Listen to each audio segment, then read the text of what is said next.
Have you ever encountered a hurdle with launching or growing your business? Listen, there are two things that run a business, the back end and your soft skills.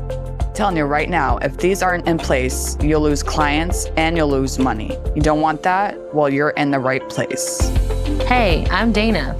Hey, I'm Sara.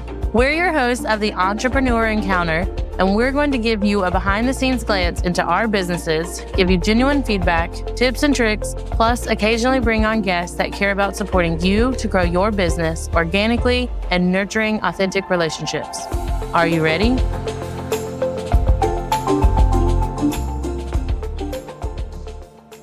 Hey, entrepreneurs, welcome back to another episode of the Entrepreneur Encounter podcast. I'm Dana. And I'm Sara. And we are super excited to continue diving into this topic of leadership and resource management to maximize efficiency and productivity, which is two things that leaders really hopefully possess as they lead a team to be more productive and efficient with anything that they're working on, because we like that balance. You hear that a lot. It's not just a buzzword or a keyword. Balance is vital as we're coming to the end of summer and trying to figure out how to be more efficient with our time. In my household, it's just something I'm constantly working on. So this goes with, like I said, our theme this month on discussing the different aspects of being an effective leader. Last week, we talked about goal setting and how it relates to leadership. Check out the show notes for the link to that. We hope you go back and give it a listen. And Sara, I think you have a question for us. Yeah, so I got a quick little question for everybody listening. Imagine you're stranded on a desert island. What are the three things you would want to bring with you? I get asked this question all the time with my kids. I'll be completely honest. So I'll answer. So my three things would be a water purifier, a tent, and a blanket. Because I need a blanket no matter what the temperature is. Me, I would want a tent, sunscreen. Oh, dang. Yeah, you're right. For those listeners that don't know, we are both very pale people. Sunscreen should have been on my list. What's your third? My kids. Oh, I want to hope wherever I'm traveling that my kids are safe and not at risk of being left on a deserted island. But that's true. I sound like an awful person. So now that you got your items, so there you go. Like, you practice resource management because, one, you have a goal to survive. I don't know if I'm going to be able to survive that long with my kids. So now you got your items. So you have practiced resource management. Because now you have a goal. In order to achieve that goal, you need certain aspects for that. So let's take a deeper look into what resource management is. It's basically the process of pre-planning, which is one of my favorite things to do, scheduling and delegating resources to maximize efficiency. You want to be resourceful with your resources.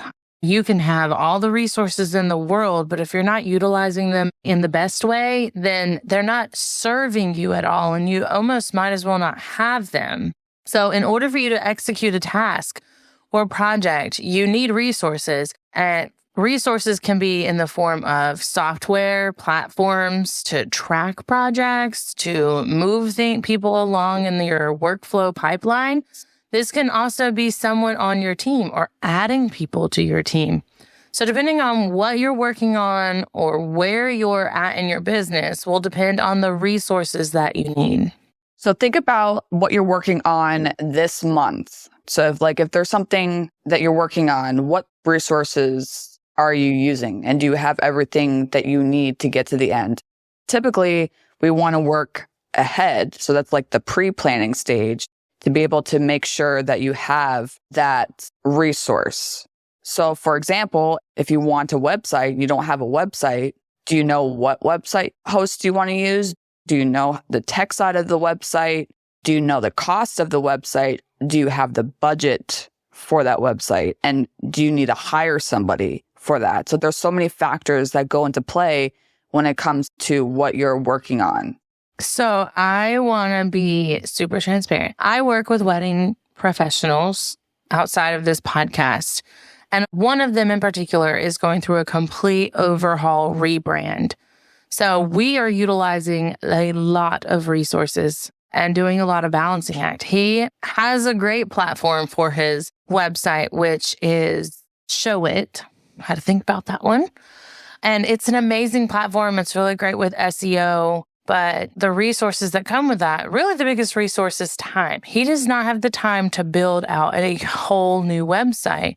I know just enough to kind of make things look beautiful and add images, update the metadata. Like, I'm resourceful in those ways. But getting different pages to talk to each other and doing a few other like behind the scenes technical things is not my jam. So we're utilizing another resource, which is a website developer. She's amazing. And I connected them to, they had their onboarding or their coffee chat. And now she's stepping in and joining the team temporarily to get this project done. That's another resource. Through her, we had a few more resources added on with like a template that we can personalize so it doesn't feel like a template, but the base is there. And so a lot of the work is streamlined. Then we're going to have his galleries. So that's another resource, the images that he takes, because he's a wedding photographer. We want to make sure we have the best pictures. We have whatever the software that he utilizes to edit the images, and then I take them, update everything that we need to, and then get them uploaded into the galleries. So lots of moving parts that go along with even just something that feels like a simple website design. And if buying a template, using a bigger platform like Show It is not within your budget and you're on the newer side of entrepreneurship, going from side hustler to entrepreneur, there's other resources and platforms that you can utilize to build a free website. There's Squarespace, there's MailChimp that has both your email marketing list as well as just a simple website. It could be 1, 2, 3 pages. It's basic, but it gets you noticed, it gets you visible, it helps you create space in the vast interwebs.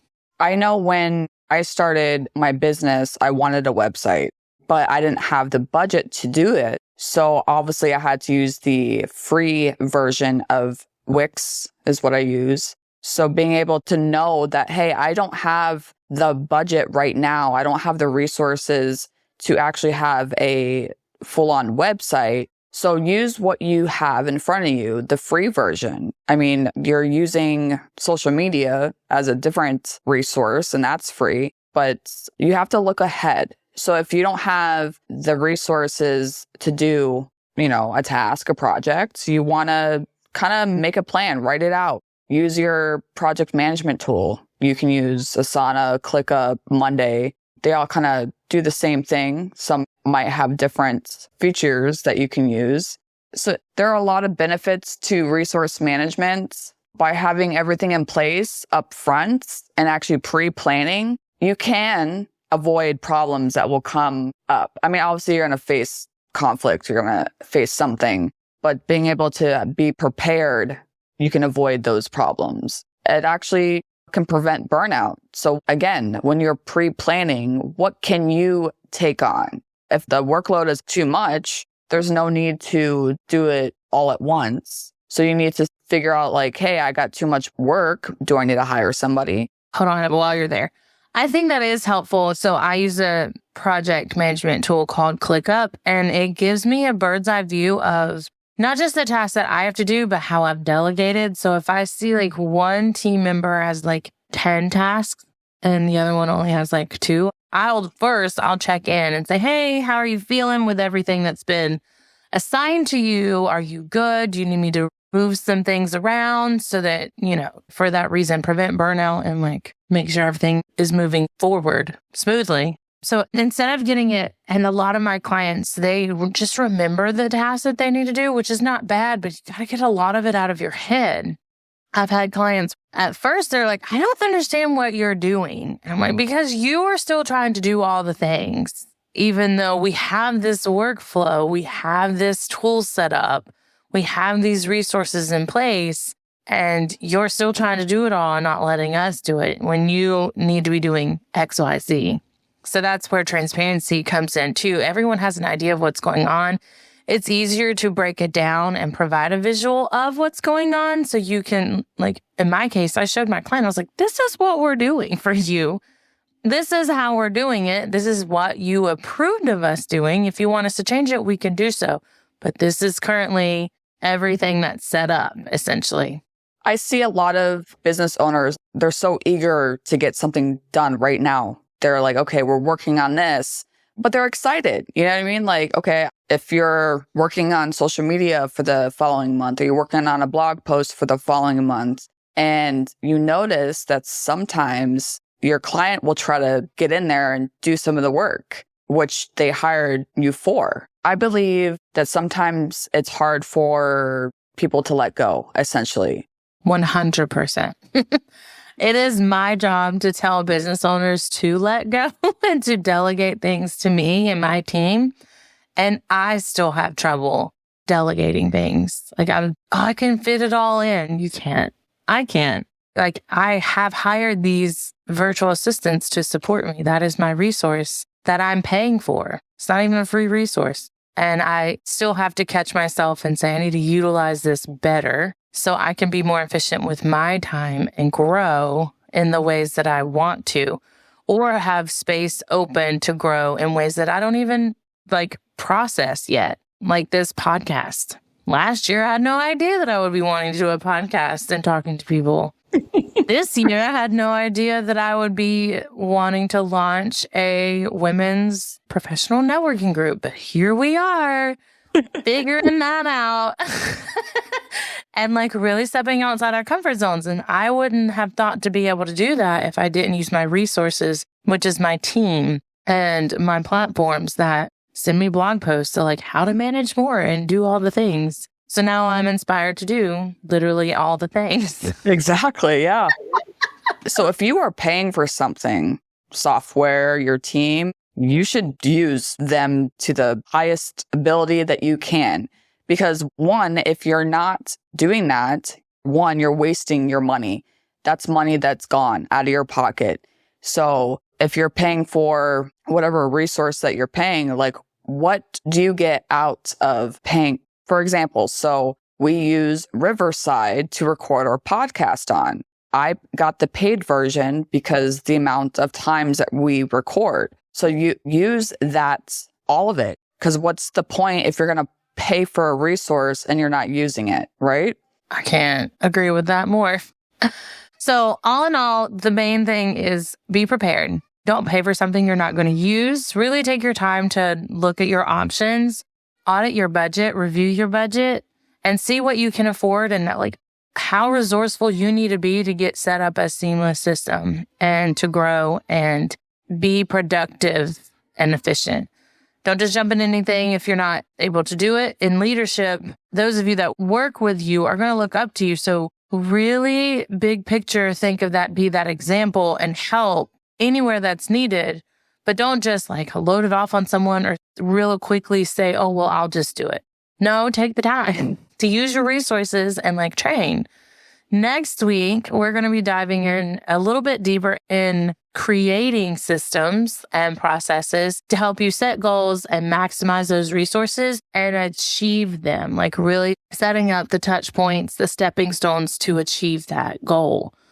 One last thing, again, we always want to invite you to be a part of the show as it's interactive. Ask us questions, get to know us a little bit better. Reach out to us via email, which is in the show notes, as well as on our LinkedIn and Facebook pages. We're on there all the time. So you can leave a comment on a post, you can direct message us, make your own post. We thank you as always, listeners, for tuning in, and all of the information will be in the show notes. Until next time. Thanks for tuning in to another episode. Remember, soft skills aren't just some fluffy buzzwords that get thrown around in the corporate world. They're the key to unlocking your full potential as a professional and a human being. Don't be afraid to invest in yourself and seek out opportunities to improve your soft skills. Sara and I have a variety of workshops, online courses, and complimentary clarity calls for you to practice in real time with us. Links are always in the show notes. And be sure to join us next time for more insights, tips, and tricks to help you succeed in your entrepreneur encounter.